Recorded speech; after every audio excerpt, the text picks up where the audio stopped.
आज हम बात करेंगे एक ऐसी हीरोइन की जिसे देखकर हर कोई कहता था सागर जैसी आँखों वाली, ये तो बता तेरा नाम क्या। वह हीरोइन जिसे देखकर हर पत्नी अपने पति से कहने लगी थी, मैं मायके चली जाऊंगी, तुम देखते रहियो। तो हम बात कर रहे हैं बॉलीवुड के खिलाड़ी कुमार की सास और ट्विंकल खन्ना की मां डिंपल कपाड़िया की। कैसे उसने सिर्फ 15 साल की उम्र में बोल्डनेस और हॉटनेस की ऐसी हदें पार की कि उनकी फोटो ब्लैक में बिकने लगी थी। ये दिल है ना, यही होता है ना, तो ऐसा लगने लगा उछल के यहाँ गले में टक गया हो। क्यों उनसे 17 साल बड़े सुपरस्टार ने उन्हें सिर्फ 16 साल की उम्र में मां बना दिया था। कैसे उनके पति ने उनकी जिंदगी नरक बना दी और उन्हें थोड़ा थोड़ा रोज सिगरेट से जलाने लगा था। क्यों एक समय पर बाप और बेटे दोनों के साथ उनके अफेयर के चलते उन्हें बॉलीवुड की सबसे चरित्रहीन महिला कहा जाने लगा था।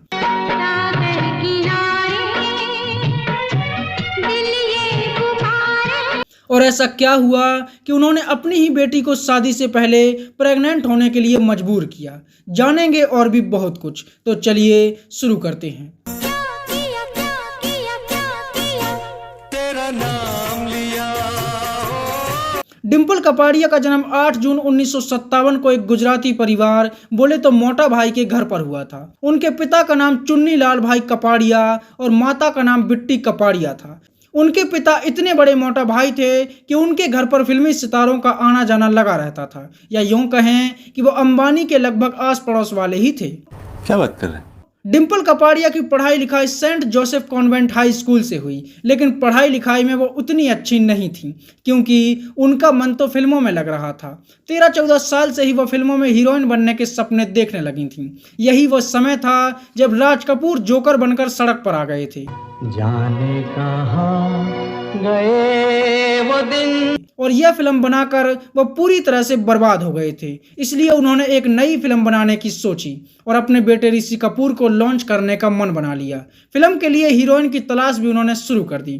फिल्म के लिए पहले नीतू सिंह को साइन भी कर लिया गया, लेकिन राज कपूर को रोल के हिसाब से नीतू सिंह ठीक नहीं लगी और बात नहीं बन पाई।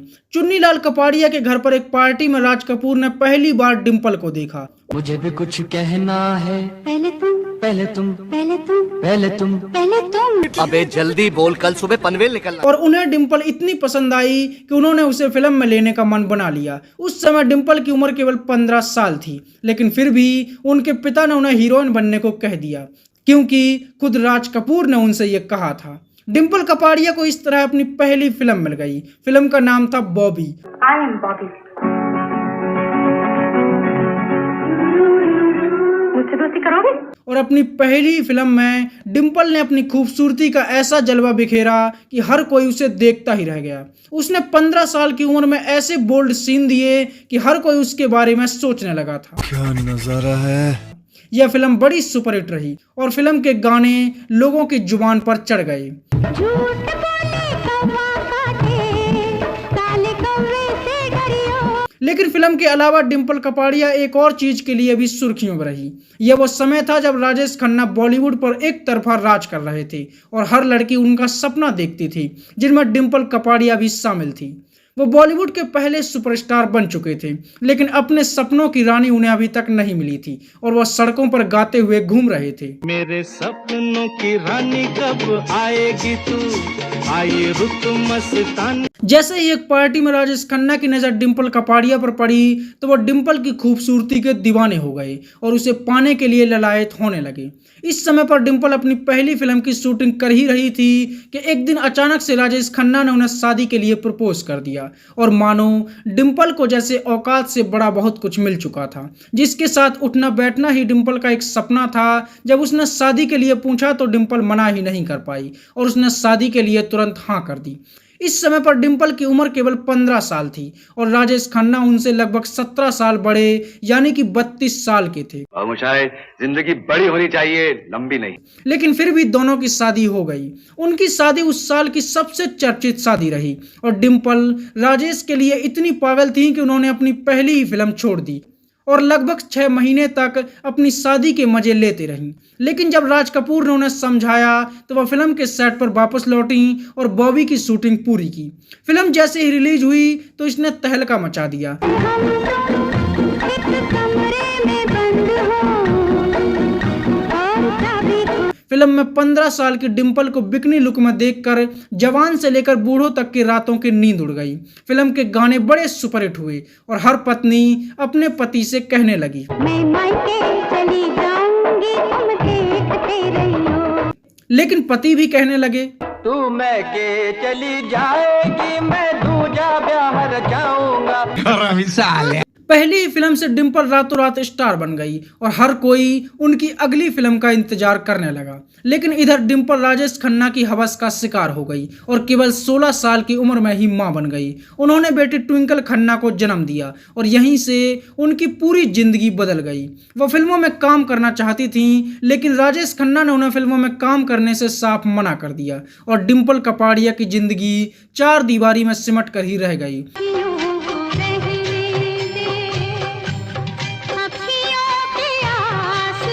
कुछ समय बाद उनकी दूसरी बेटी का भी जन्म हुआ, जिसका नाम रिंकल खन्ना रखा गया। जैसे जैसे समय बीतता गया तो राजेश खन्ना की डिंपल से दिलचस्पी भी कम होती गई और कई हीरोइनों के साथ उनके अफेयर की सुर्खियां उड़ने लगीं। एक तरफ जहां डिंपल कपाड़िया अपनी पूरी ईमानदारी से अपना घर परिवार संभाल रही थीं, तो वहीं दूसरी ओर राजेश खन्ना एक्ट्रेस टीना मुनीम के साथ प्यार के समंदर में गोते लगा रहे थे। टीना की मां को शादी का ख्याल आ रहा था। शायद मेरी शादी का ख्याल दिल में आया है, इसलिए टीना भी उन्हें चाय पर बुला रही थी। इसीलिए मम्मी ने मेरी तुम्हें चाय पे बुलाया। धीरे धीरे राजेश खन्ना का स्टारडम कम होने लगा और उनकी फिल्में फ्लॉप होने लगीं। वह अपनी बर्बादी बर्दाश्त नहीं कर पा रहे थे और जिसका गुस्सा वो डिंपल कपाड़िया पर निकालने लगे। वह इतने ज़्यादा शराबी हो गए कि डिंपल के साथ मारपीट भी करने लगे, यहाँ तक कि वो डिंपल को सिगरेट से जलाने लगे। डिंपल की जिंदगी अपने ही घर में नरक बन गई थी और डिंपल को यह समझ में आ गया था कि जो सुपरस्टार पर्दे पर इतना अच्छा दिखाई देता है, असलियत में वो कितना बड़ा हैवान है। फिर भी वो अपनी बच्चियों के लिए वह सब सहती रहीं और अपने शादी के लिए गए फैसले पर पछताती रहीं।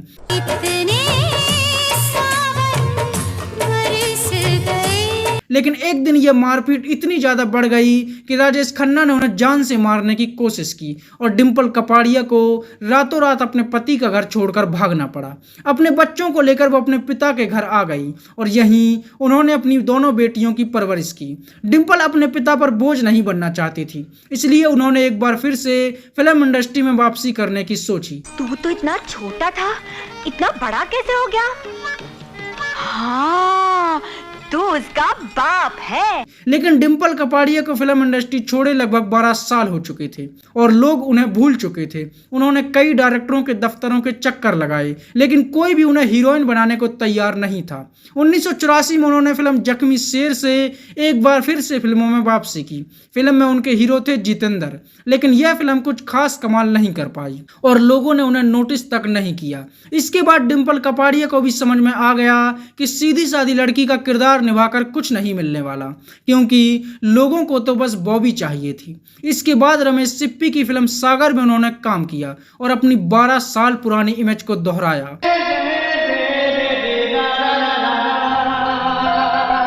फिल्म में उनके हीरो थे ऋषि कपूर और जब ऋषि कपूर ने कहा, चेहरा है या चांद खिला है, जुल्फ घनेरी शाम, तो हर किसी की नजर उनकी जोड़ी पर जम गई। सागर जैसी आंखों वाली, ये तो बता तेरा नाम। फिल्म के गाने बड़े हिट हुए और एक बार फिर से इसमें डिंपल कपाड़िया ठीक वैसे ही नजर आईं जैसी वो फिल्म बॉबी में नजर आई थी। फिल्म में उनकी बोल्डनेस और बिकनी लुक ने तहलका मचा दिया।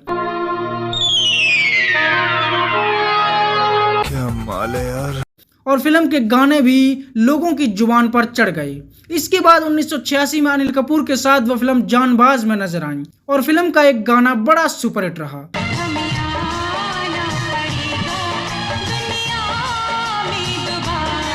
1987 में वो इंसाफ और इंसानियत के देवता जैसी फिल्मों में नजर आई और एक बार फिर से बॉलीवुड में डिंपल के कदम जम गए। इसके बाद डिंपल ने एक से बढ़कर एक फिल्मों में काम किया। इसी नजर को तेरा इंतजार। जिनमें एतवार, मेरा शिकार, मंजिल मंजिल, आज की औरत, शहजादे, इंसाफ, जख्मी औरत और आखिरी अदालत जैसी फिल्में शामिल रहीं। 1989 में वो जैकी श्रॉफ और अनिल कपूर के साथ फिल्म में नजर आईं जिसका नाम था राम लखन। यह फिल्म बड़ी हिट हुई। फिल्म में उन्होंने जैकी श्रॉफ से पूछा,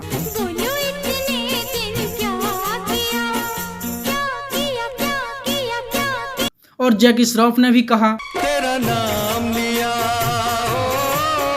तुझे याद किया।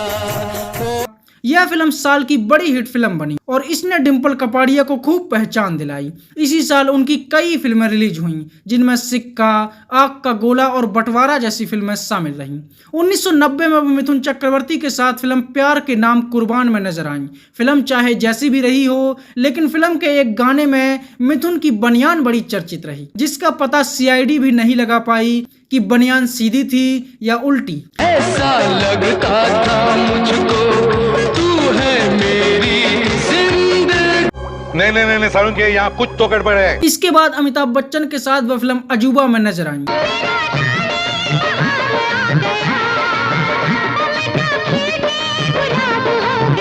और यह फिल्म बॉलीवुड के लिए सच में अजूबा है, क्योंकि 90 के दौर में इस तरह के सीन को बिना किसी आपत्ति के दिखा देना किसी अजूबे से कम नहीं था। देखो शबनम शराब हो गई। 1991 में डिम्पल कपाड़िया ने कई फिल्मों में काम किया। फिल्म प्रहार में वो नाना पाटेकर के साथ नजर आईं और यह फिल्म साल की बड़ी हिट फिल्म साबित हुई।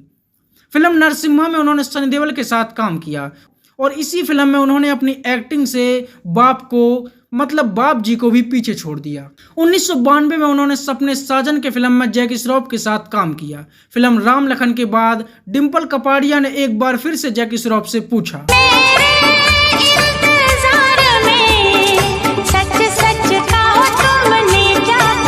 और जैकी श्रॉफ ने भी उसी बात को दूसरे अंदाज में कहा, कभी भूला कभी याद किया।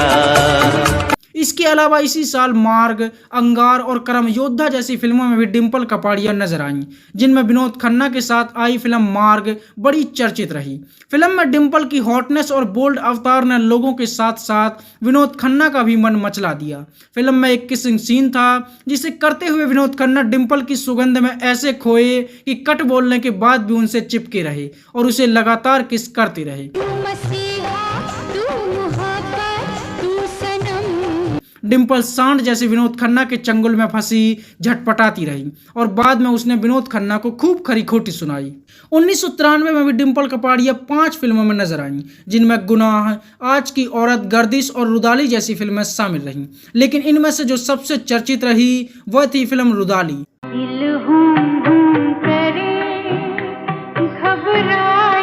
रुदाली फिल्म ने उनकी एक्टिंग का ऐसा लोहा मनवाया कि लोग बस उन्हें देखते ही रह गए। इस फिल्म के बाद लोगों को पहली बार यह पता चला कि डिम्पल सिर्फ बोल्डनेस और हॉटनेस की मोहताज नहीं है, उसका अभिनय भी लोगों को बांध कर रख सकता है।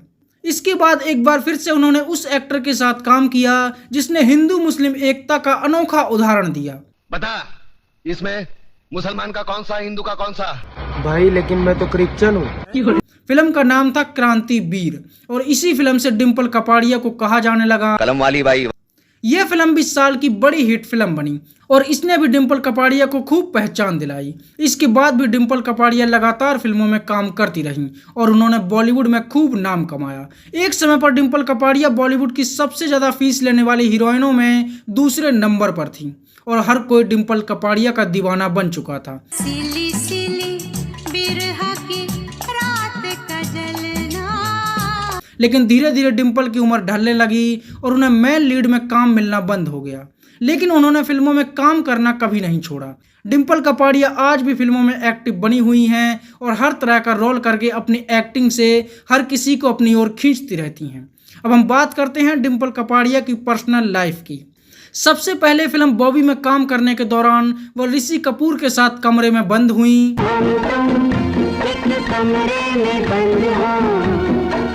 और दोनों की नज़दीकियां बढ़ गईं। लेकिन इसी बीच काका की नज़र उन पर पड़ी और डिम्पल ने अपनी उम्र के लड़के को छोड़कर एक्सपीरियंस वाले राजेश खन्ना का हाथ पकड़ लिया। डिम्पल कपाड़िया ने केवल 15 साल की उम्र में शादी करके न सिर्फ अपने पैर पर कुल्हाड़ी मारी बल्कि अपनी जिंदगी के 12 साल बर्बाद कर दिए।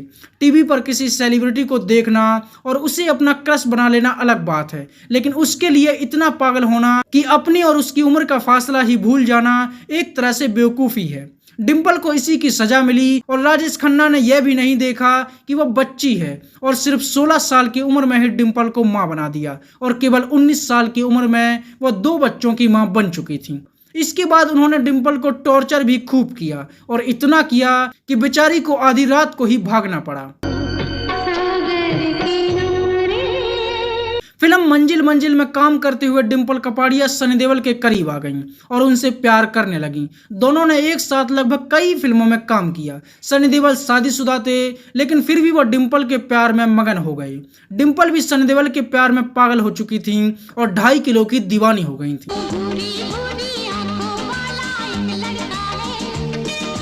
जबकि वह खुद 2 बच्चों की मां थी। दोनों का लंबे समय तक अफेयर चला। इसी समय डिम्पल कपाड़िया ने धर्मेंद्र के साथ भी कई फिल्मों में काम किया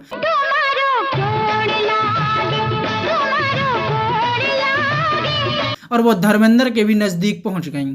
फिल्म दुश्मन देवता में उन्होंने धर्मेंद्र के साथ एक किसिंग सीन ऐसा दिया जिसने उनकी पर्सनल और प्रोफेशनल दोनों लाइफ में उथल पुथल मचा दी।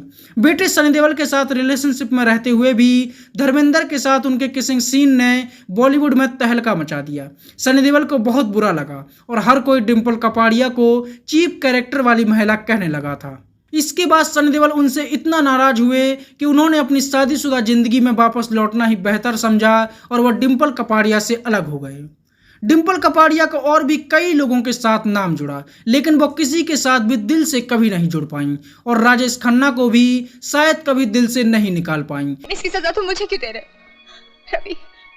मैं सिर्फ तुमसे प्यार करती हूँ। यही कारण रहा कि राजेश खन्ना ने भले ही उनकी जिंदगी बर्बाद कर दी लेकिन जब राजेश खन्ना की तबीयत बिगड़ी तो वह उनके साथ ही रहीं और अलग रहते हुए भी उन्होंने कभी राजेश खन्ना से तलाक नहीं लिया। जब राजेश खन्ना की मौत हुई तो डिम्पल पूरे समय उनके साथ ही रहीं। डिम्पल कपाड़िया की दोनों बेटियों ने बॉलीवुड में कदम रखा लेकिन किसी को भी कोई खास पहचान नहीं मिली। ट्विंकल खन्ना ने कुछ नाम जरूर कमाया लेकिन कई फिल्मों में काम करने के बाद भी वो एक सफल हीरोइन नहीं बन पाई।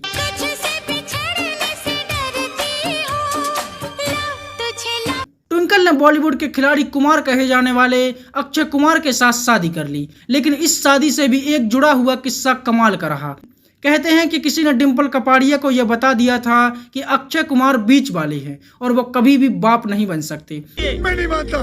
इसलिए शादी के लिए डिम्पल कपाड़िया ने अक्षय कुमार के सामने शर्त रखी कि अगर उन्हें उनकी बेटी से शादी करनी है तो पहले लिव इन में रहना पड़ेगा और टेस्ट देना पड़ेगा। लिव इन में रहते हुए ही ट्विंकल खन्ना प्रेग्नेंट हो गई और फिर उन्हें अक्षय कुमार के साथ शादी करनी पड़ी लेकिन डिम्पल को इसके लिए खूब आलोचना झेलनी पड़ी। डिम्पल कपाड़िया फिल्मों से ज्यादा अपनी पर्सनल लाइफ को लेकर हमेशा सुर्खियों में रही। डिम्पल कपाड़िया ने Dabangg, Patiala house, welcome back, Pathaan और ब्रह्मास्त्र जैसी बेहतरीन फिल्मों में काम किया और वो आज भी बॉलीवुड में एक्टिव बनी हुई हैं। तो यह थी बॉलीवुड की बॉबी कही जाने वाली हीरोइन डिम्पल कपाड़िया की कहानी।